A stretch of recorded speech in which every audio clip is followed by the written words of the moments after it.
A sessão do governo, reunida em Conselho de Ministros, e numa altura em que muito se fala dos ataques em Cabo Delgado e os alegados escândalos nas linhas aéreas de Moçambique, o governo reuniu nesta sessão do Conselho de Ministros, mas diz não ter tocado no assunto. O Executivo desviou as atenções ao combate a incêndios. Em Cabo Delgado, a situação não está boa, de acordo com os relatos que têm sido veiculados pela imprensa local e não só. E como era expectável, esta terça-feira, o Executivo esteve reunido em sessão de Conselho de Ministros. No entanto, para a surpresa de todos, a situação sobre a insegurança na província parece que não foi o principal assunto levado à mesa, até porque questionamos sobre o assunto e hoje também a resposta. Bom, sobre o terrorismo, eu gostaria aqui de solicitar que os órgãos competentes sobre a matéria poderão se pronunciar em momento oportuno. Órgãos competentes. Quais, senhora Ministra? Se o Governo é a entidade mais competente para abordar o assunto, certo mesmo é que o Executivo não tocou no assunto.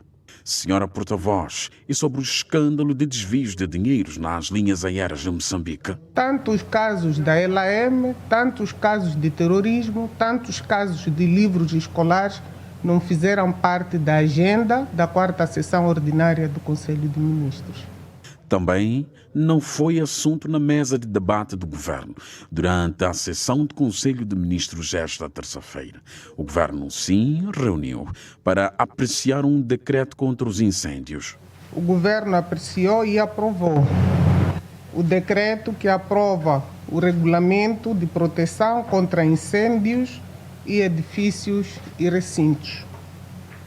O regulamento estabelece as normas de proteção contra incêndios em edifícios e recintos e aplica-se a todos os edifícios e recintos, aos órgãos e instituições da administração pública, pessoas singulares e coletivas, públicas e privadas, no território nacional, em matéria de proteção contra incêndios.